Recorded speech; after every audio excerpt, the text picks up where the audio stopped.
بسم الله الرحمن الرحيم. ألف لام را، تلك آيات الكتاب الحكيم. أكان للناس عجبا أن أوحينا إلى رجل منهم أن أنذر الناس وبشر الذين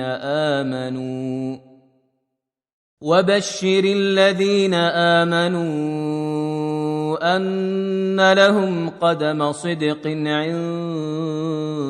ربهم. قال الكافرون إن هذا لساحر مبين. إن ربكم الله الذي خلق السماوات والأرض في 6 أيام ثم استوى على العرش يدبر الأمر، ما من شفيع إلا من بعد إذنه. ذلكم الله ربكم فاعبدوه، أفلا تذكرون. إليه مرجعكم جميعا، وعد الله حقا. إنه يبدأ الخلق ثم يعيده ليجزي الذين آمنوا وعملوا الصالحات بالقسط، والذين كفروا لهم شراب من حميم وعذاب أليم بما كانوا يكفرون. هو الذي جعل الشمس ضياء والقمر نورا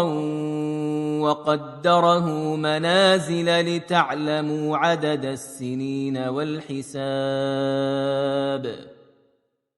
ما خلق الله ذلك إلا بالحق،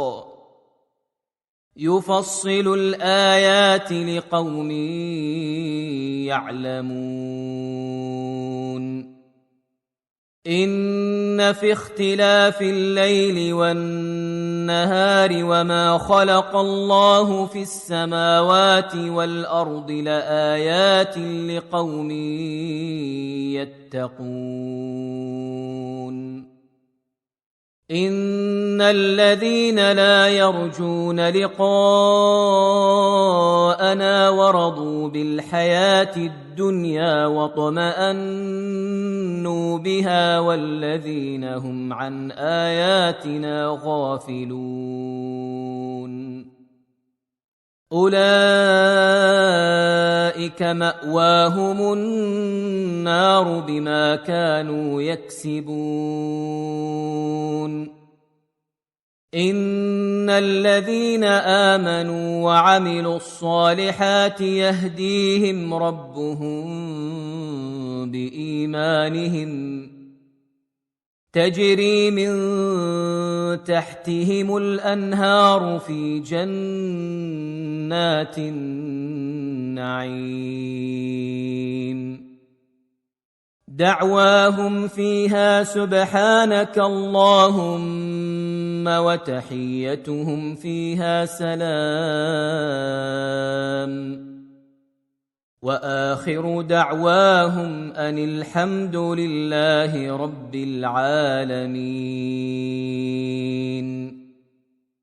ولو يعجل الله للناس الشر واستعجالهم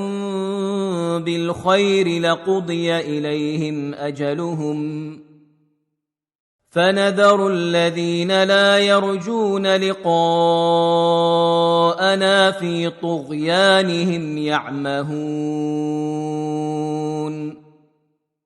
وإذا مس الإنسان الضر دعانا لجنبه أو قاعدا أو قائما فلما كشفنا عنه ضره مر كأن لم يدعنا إلى ضر مسه كذلك زين للمسرفين ما كانوا يعملون ولقد أهلكنا القرون من قبلكم لما ظلموا وجاءتهم رسلهم بالبينات وما كانوا ليؤمنوا كذلك نجزي القوم المجرمين ثم جعلناكم خلائف في الأرض من بعدهم لننظر كيف تعملون وإذا تتلى عليهم آياتنا بينات قال الذين لا يرجون لقاء نأت بقرآن غير هذا أو بدله قل ما يكون لي أن أبدله من تلقاء نفسي إن أتبع إلا ما يوحى إلي إني أخاف إن عصيت ربي عذاب يوم عظيم قل لو شاء الله ما تلوته عليكم ولا أدراكم به فقد لبثت فيكم عمرا من قبله أفلا تعقلون فمن أظلم ممن افترى على الله كذبا أو كذب بآياته إنه لا يفلح المجرمون ويعبدون من دون الله ما لا يضرهم ولا ينفعهم ويقولون هؤلاء شفعاؤنا عند الله قل أتنبئون الله بما لا يعلم في السماوات ولا في الأرض سبحانه وتعالى عما يشركون وما كان الناس إلا أمة واحدة فاختلفوا ولولا كلمة سبقت من ربك لقضي بينهم فيما فيه يختلفون ويقولون لولا أنزل عليه آية من ربه فقل إنما الغيب لله فانتظروا إني معكم من المنتظرين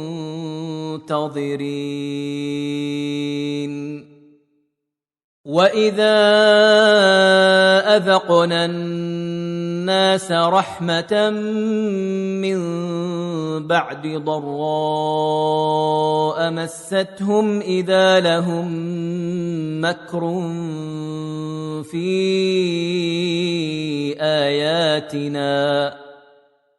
قل الله أسرع مكرا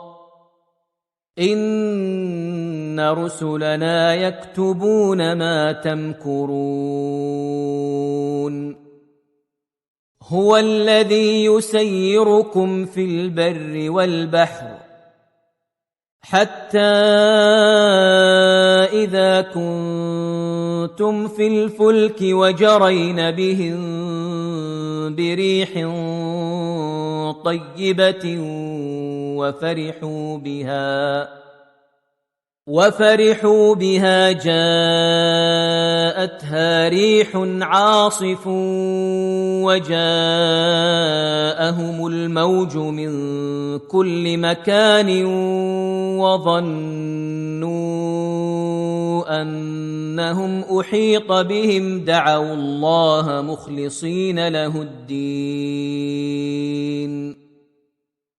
دعوا الله مخلصين له الدين لئن أنجيتنا من هذه لنكونن من الشاكرين فلما أنجاهم إذا هم يبغون في الأرض بغير الحق يا أيها الناس إنما بغيكم على أنفسكم متاع الحياة الدنيا ثم إلينا مرجعكم فننبئكم بما كنتم تعملون إنما مثل الحياة الدنيا كماء إن أنزلناه من السماء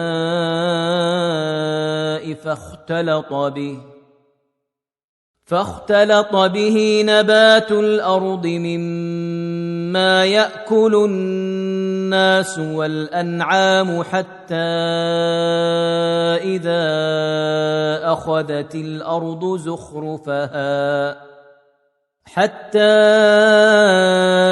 إذا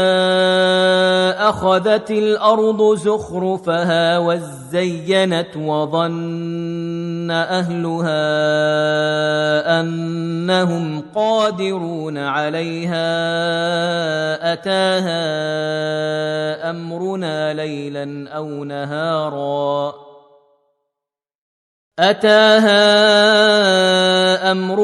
ليلا أو نهارا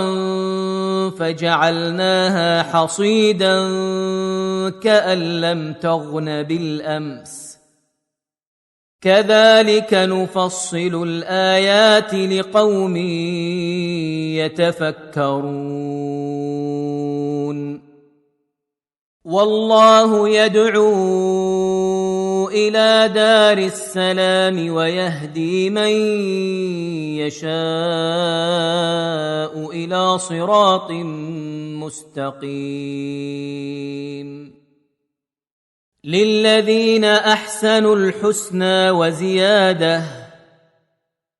ولا يرهق وجوههم قتر ولا ذلة أولئك أصحاب الجنة هم فيها خالدون والذين كسبوا السيئات جزاء سيئة بمثلها وترهقهم ذلة ما لهم من الله من عاصم كأنما أغشيت وجوههم قطعا من الليل مظلما أولئك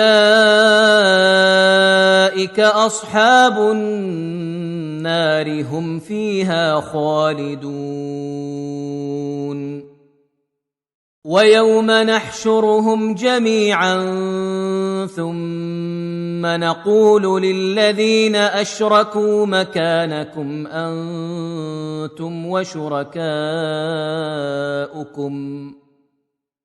فزيلنا بينهم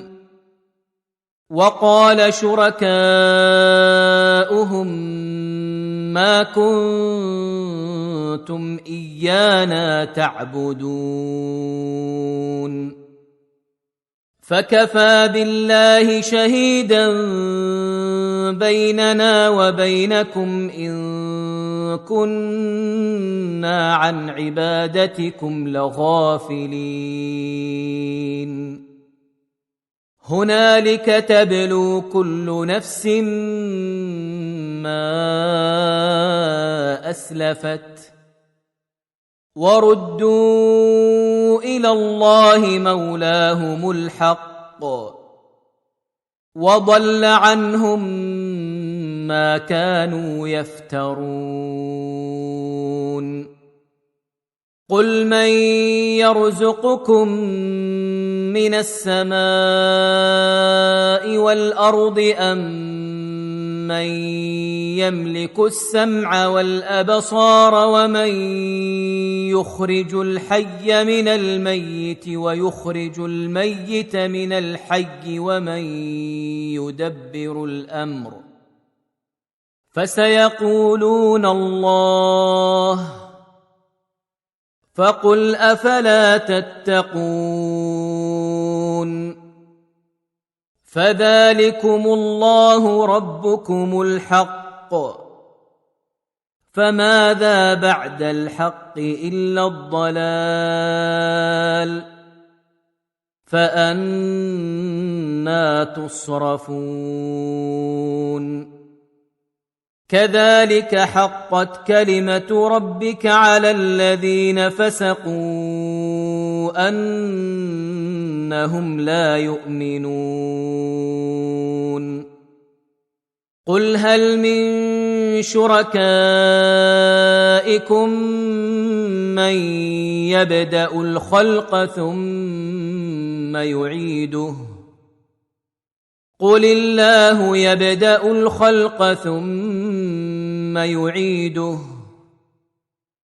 فأنى تؤفكون قل هل من شركائكم من يهدي إلى الحق قل الله يهدي للحق أفمن يهدي إلى الحق أحق أن يتبع أمن لا يهدي إلا أن يهدى فما لكم كيف تحكمون وما يتبع أكثرهم إلا ظنا إن الظن لا يغني من الحق شيئا إن الله عليم بما يفعلون وما كان هذا القرآن أن يفترى من دون الله ولكن تصديق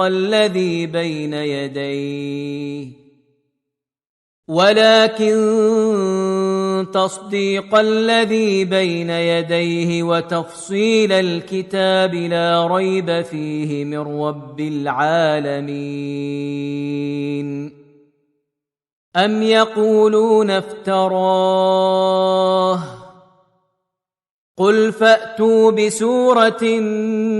مثله وادعوا من استطعتم من دون الله إن كنتم صادقين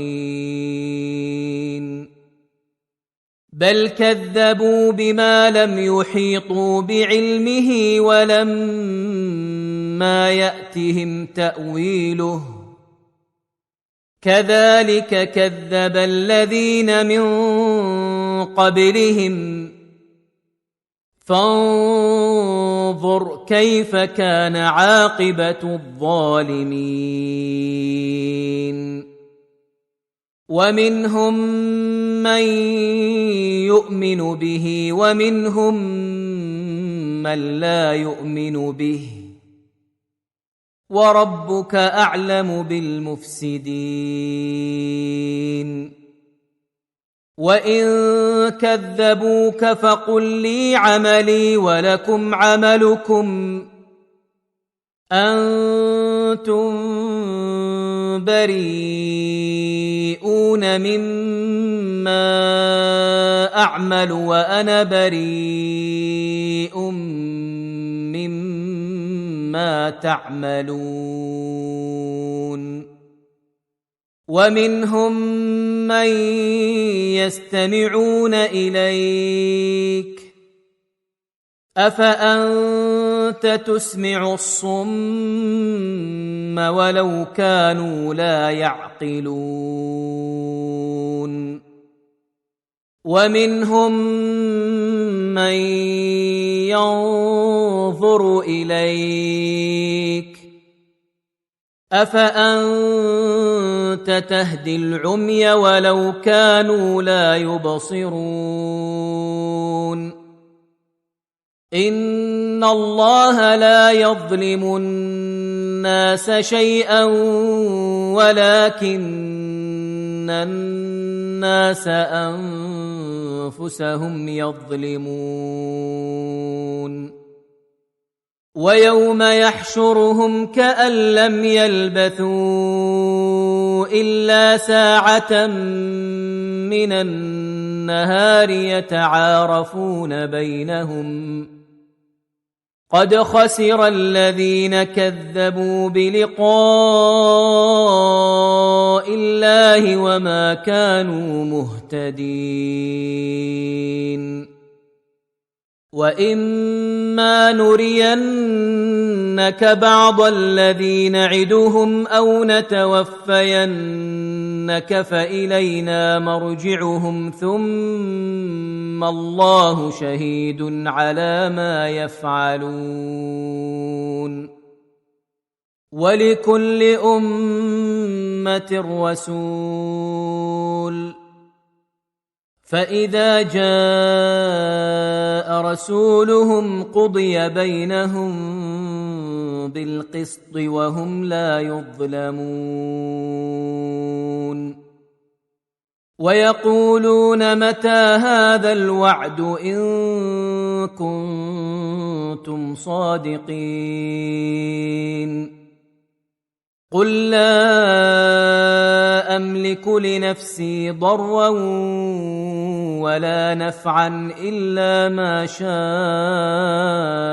الله لكل أمة أجل إذا جاء أجلهم فلا يستأخرون ساعة ولا يستقدمون قل أرأيتم إن أتاكم عذابه بياتا أو نهارا ماذا يستعجل منه المجرمون أثم إذا ما وقع آمنتم به الآن وقد كنتم به تستعجلون ثم قيل للذين ظلموا ذوقوا عذاب الخلد هل تجزون إلا بما كنتم تكسبون ويستنبئونك أحق هو قل إي وربي إنه لحق وما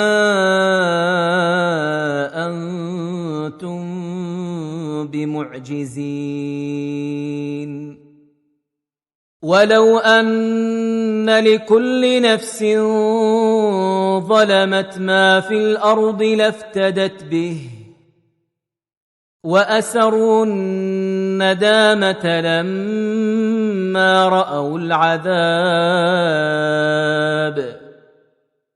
وقضي بينهم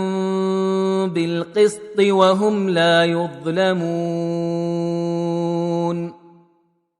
ألا إن لله ما في السماوات والأرض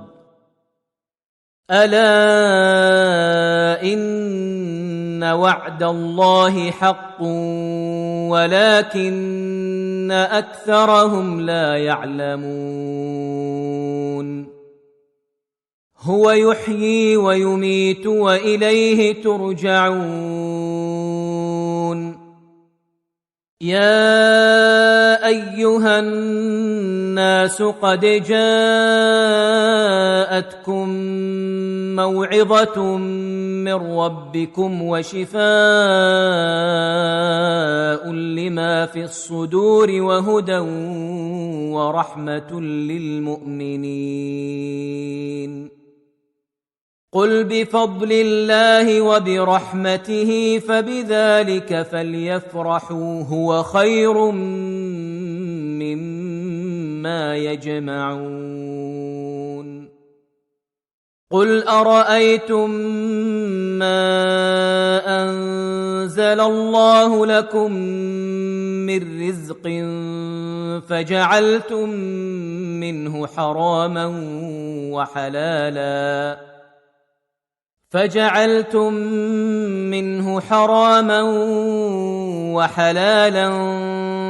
قل الله أذن لكم أم على الله تفترون وما ظن الذين يفترون على الله الكذب يوم القيامة إن الله لذو فضل على الناس ولكن أكثرهم لا يشكرون وما تكون في شأن وما تتلو منه من قرآن ولا تعملون من عمل إلا كنا عليكم شهودا إذ تفيضون فيه وما يعزب عن ربك من مثقال ذرة في الأرض ولا في السماء ولا أصغر من ذلك ولا أكبر إلا في كتاب مبين ألا إن أولياء الله لا خوف عليهم ولا هم يحزنون الذين آمنوا وكانوا يتقون لهم البشرى في الحياة الدنيا وفي الآخرة لا تبديل لكلمات الله ذلك هو الفوز العظيم ولا يحزنك قولهم إن العزة لله جميعا هو السميع العليم ألا إن لله من في السماوات ومن في الأرض وما يتبع الذين يدعون من دون الله شركاء إن يتبعون إلا الظن وإن هم إلا يخرصون هو الذي جعل لكم الليل لتسكنوا فيه والنهار مبصرا إن في ذلك لآيات لقوم يسمعون قالوا اتخذ الله ولدا سبحانه هو الغني له ما في السماوات وما في الأرض إن عندكم من سلطان بهذا أتقولون على الله ما لا تعلمون قل إن الذين يفترون على الله الكذب لا يفلحون متاع في الدنيا ثم إلينا مرجعهم ثم نذيقهم العذاب الشديد بما كانوا يكفرون واتل عليهم نبأ نوح إذ قال لقومه يا قوم إن كان كبر عليكم مقامي وتذكيري بآيات الله فعلى الله توكلت فأجمعوا أمركم وشركاءكم ثم لا يكن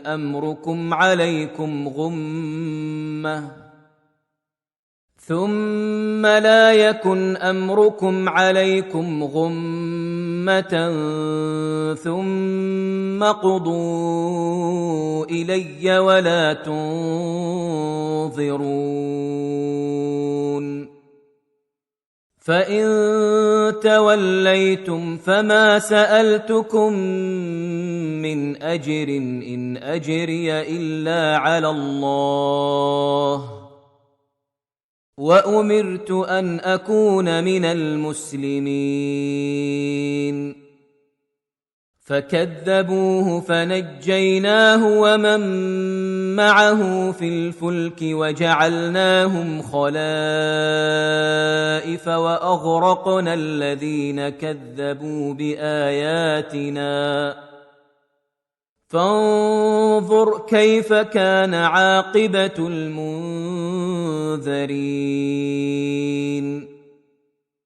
ثم بعثنا من بعده رسلا إلى قومهم فجاءوهم بالبينات فما كانوا ليؤمنوا بما كذبوا به من قبل كذلك نطبع على قلوب المعتدين ثم بعثنا من بعدهم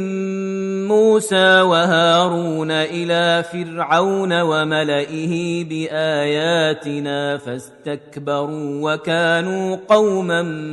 مجرمين فلما جاءهم الحق من عندنا قالوا إن هذا لسحر مبين قال موسى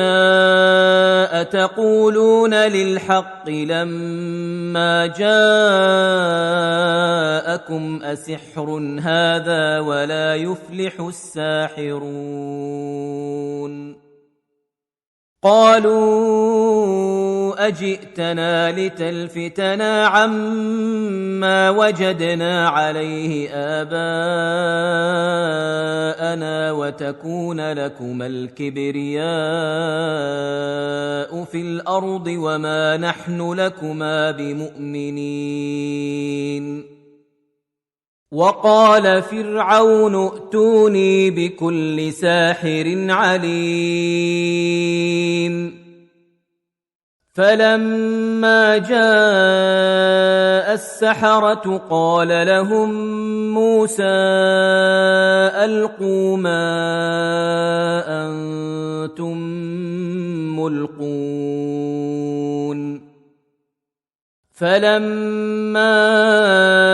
ألقوا قال موسى ما جئتم به السحر إن الله سيبطله إن الله لا يصلح عمل المفسدين ويحق الله الحق بكلماته ولو كره المجرمون فما آمن لموسى إلا ذرية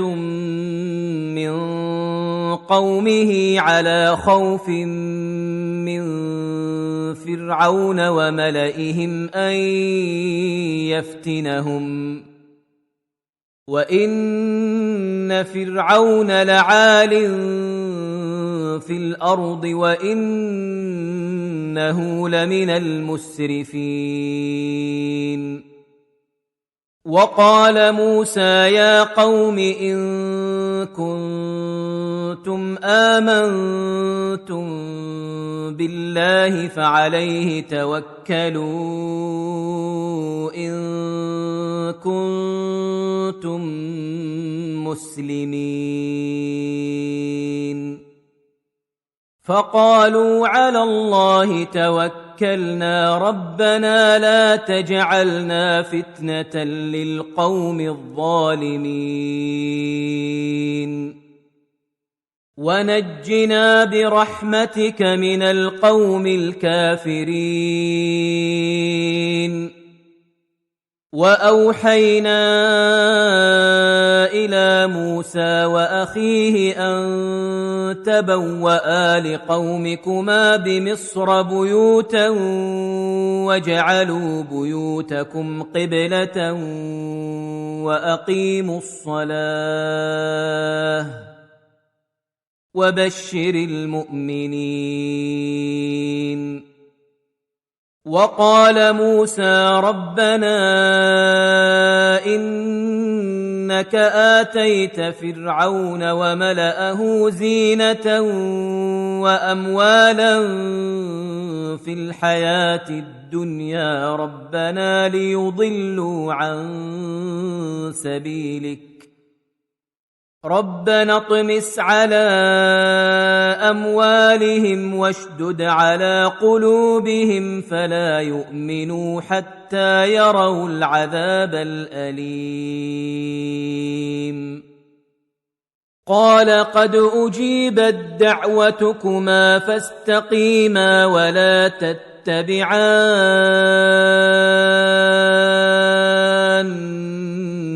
سبيل الذين لا يعلمون وجاوزنا ببني إسرائيل البحر فأتبعهم فرعون وجنوده بغيا وعدوا حتى إذا أدركه الغرق قال آمنت أنه لا إله إلا الذي آمنت به بنو إسرائيل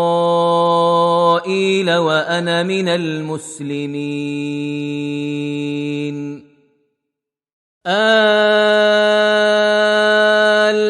الآن وقد عصيت قبل وكنت من المفسدين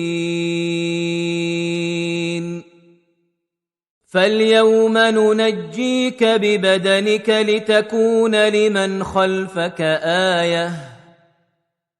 وإن كثيرا من الناس عن آياتنا لغافلون ولقد بوأنا بني إسرائيل مبوأ صدق ورزقناهم من الطيبات فما اختلفوا حتى جاءهم العلم إن ربك يقضي بينهم يوم القيامة فيما كانوا فيه يختلفون فإن كنت في شك مما أنزلنا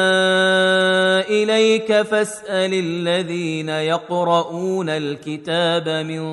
قبلك لقد جاءك الحق من ربك فلا تكونن من الممترين ولا تكونن من الذين كذبوا بآيات الله فتكون من الخاسرين إن الذين حقت عليهم كلمة ربك لا يؤمنون ولو جاءتهم كل آية حتى يروا العذاب الأليم فلولا كانت قرية آمنت فنفعها إيمانها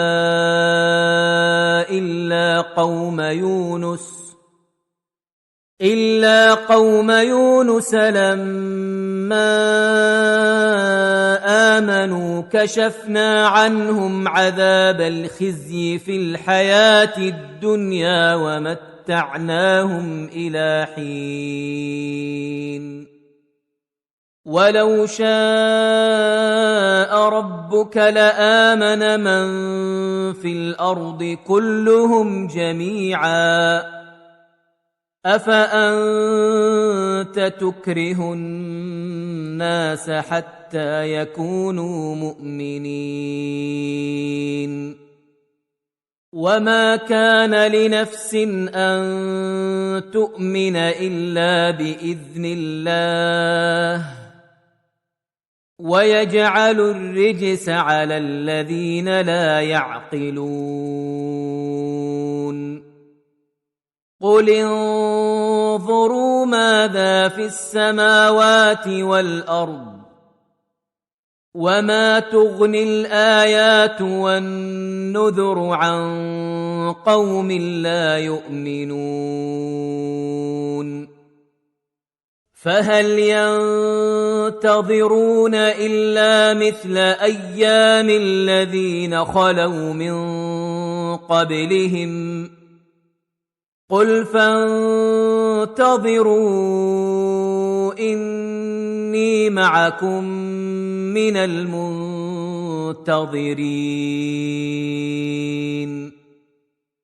ثم ننجي رسلنا والذين آمنوا كذلك حقا علينا ننجي المؤمنين قل يا أيها الناس إن كنتم في شك من ديني فلا أعبد الذين تعبدون من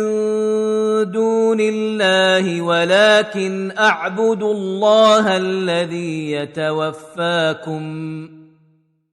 وأمرت أن أكون من المؤمنين وأن أقم وجهك للدين حنيفا ولا تكونن من المشركين ولا تدع من دون الله ما لا ينفعك ولا يضرك فإن فعلت فإنك إذا من الظالمين وإن يمسسك الله بضر فلا كاشف له إلا هو وإن يردك بخير فلا راد لفضله يصيب به من يشاء من عباده وهو الغفور الرحيم. قل يا أيها الناس قد جاءكم الحق من ربكم، فمن اهتدى فإنما يهتدي لنفسه، ومن ضل فإنما يضل عليها، وما أنا عليكم بوكيل. واتبع ما يوحى إليك واصبر حتى يحكم الله، وهو خير الحاكمين.